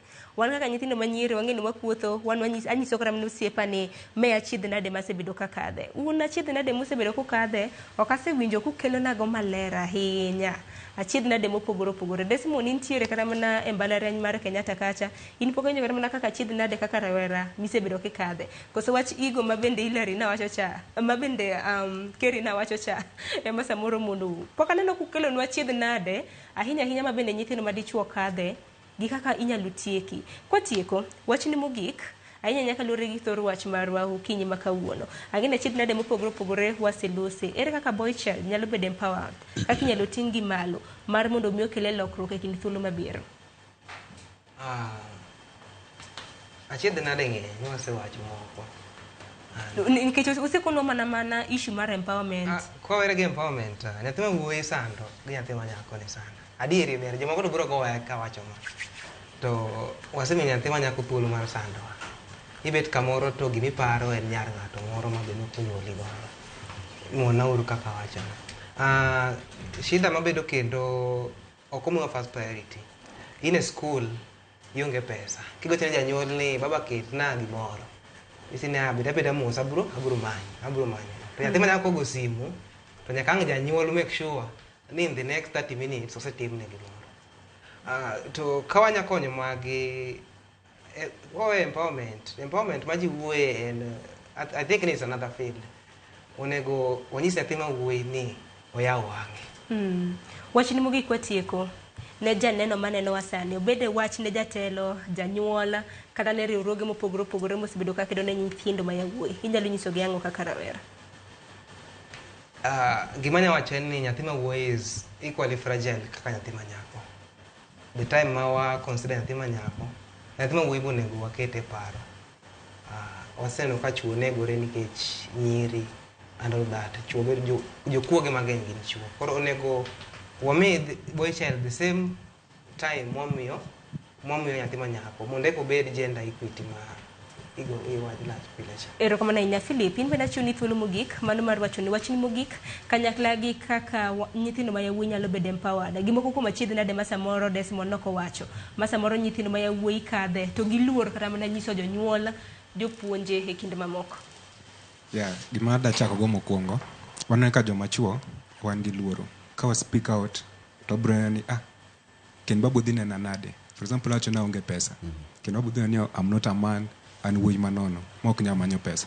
Koro gima nyaka timo mokwongo nyaka wa come out for ourselves. Mon not mon. Nyiri ok bi support wa. Wane manyaka wa come out.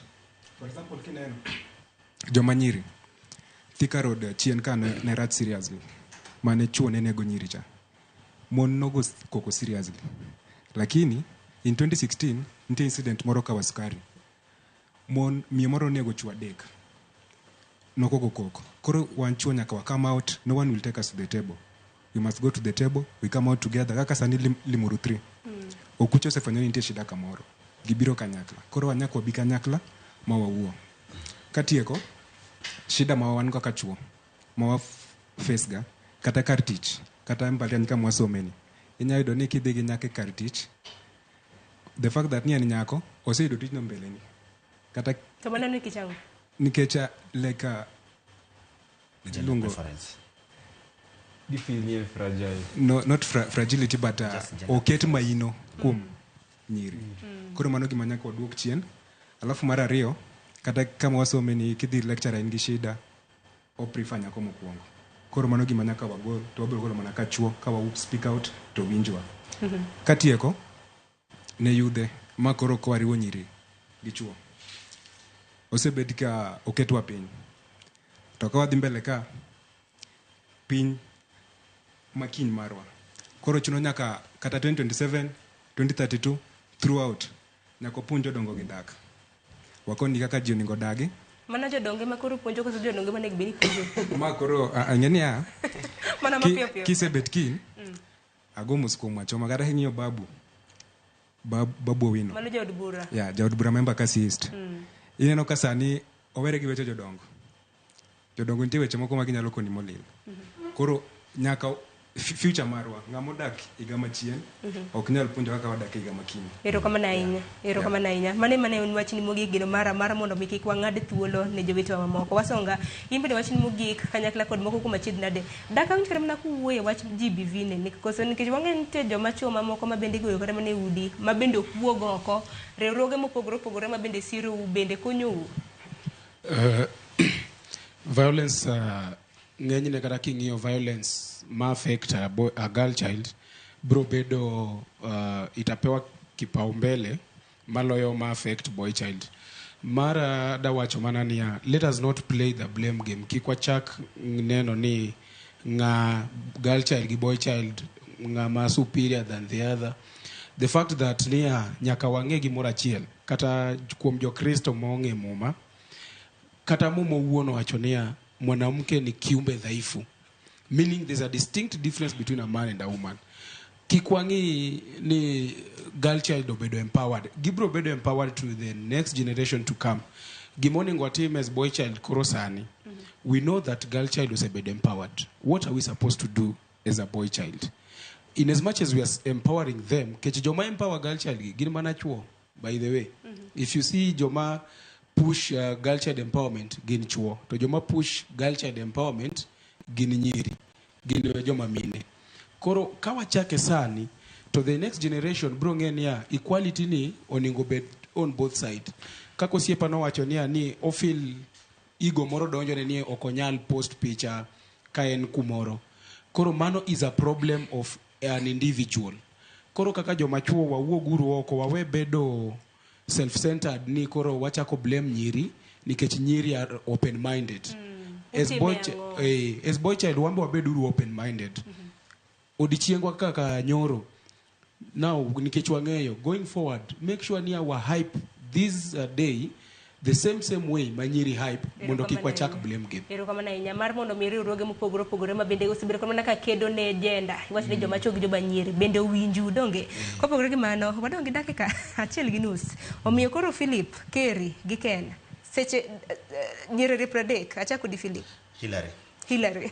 We are watching discussion mobedo godo is very timely. Ma esa manyaka koro wang'e nyathi ma wuoyi gi wang' mayom. Ma esa ma koro nyaka wamenta nyathi ma wuoyi. To chunya chutho dhi ne nyathi ma wuoyi mantiere kor gweng'. Ma kawuono no mondo ting'o bag ne mondo lao tiende ka dhi school in local primary school. Mane nyathi ma need empowerment. Kuma entiere no, jopuonjre ma puonjo oket na thriving environment. Mondo environment modongo no, kiko dongo ka en gi insecurity mora mora. Mane ko biro bedo gi a next generation of men who are confident, men who are not easily provoked, gi jok machuo mong'eyo ni tijgi, en tij keto a thriving society for women and our ladies and our girls and our boys. Mogik, nyiga Hillary Ojwang, aja rongo.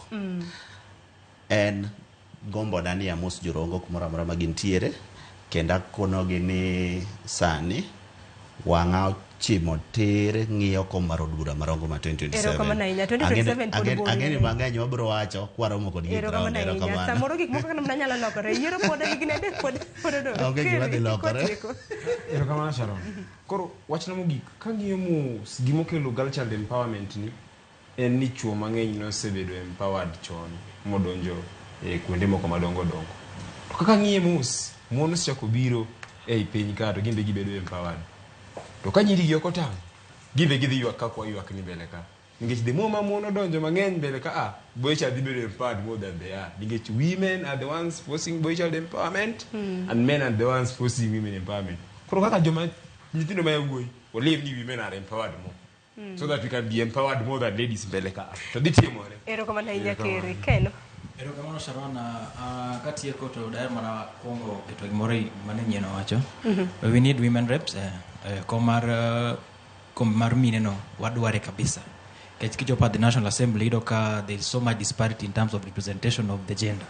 So that seat is a very special seat. Though term neno beni rumo, but we need to revive and keep it going. Adona wach ni gender based violence nitie to chwo mang'eny osebedo ka pondo mondo mi giwach gigi. Chwo mang'eny nego e ute king'iyo social media kuondego iyudo ka chwo mang'eny giwacho ni hide my identity but gini timre na ot. Koro anyalo mana encourage joma chwo ni wabed gi encouragement, wabed gi teko mar wuok mondo wawuo kech kwa wuok nyalo konyowa. And then nyathi manie ground mantie kanyo kijana matin no jonyuol wang'iru kijana no mondo mi wa create a society that will favor all of us. Finally adwa nachaka team mos ne familia mar Orimbo kuom lalo kijana ma rawera ma teko ne ng'eny e ground kanyo. Poleni sana, we shall stand with you until everything will come to place. Erokamano ahinya. Agoni erokamano ahinya thule mong'adowa. Ang'eni mbaka to namit to mbaka bende kamit bende sa bende riore. Agoni erokamano ahinya kuom bedo rotego kendo loso maleo. Geno marwa ni jotelo, jonyuola, kanyakla kala riwruoge mopogore opogore owinjo. Bende joma chwo bende kik waywaga seche te ni girl child bed empowered. Wan wasik waywaga. Un otime ang'o? Donge un bende wuoge oko mar mondo mume ka difference. Donge ukete lokruok. Nekorom ka jwang sa bicho seromo. Gikanyo bende makelo we giko mar chendo makama nochako sa 12 mar okinyi gisani koro walore gi kidienya mar mbaka oromo. Odira bende ni kiny ang'eni nitiere tuke mabedo bro bedo kwang'iyo tim moro gocho odira ka mabedo bro bedo kwakete wang'wa. Oritiuru masani warad kendo chieng' wuok tich mar juma mabiro. Nyinga Sharon Ong'ao.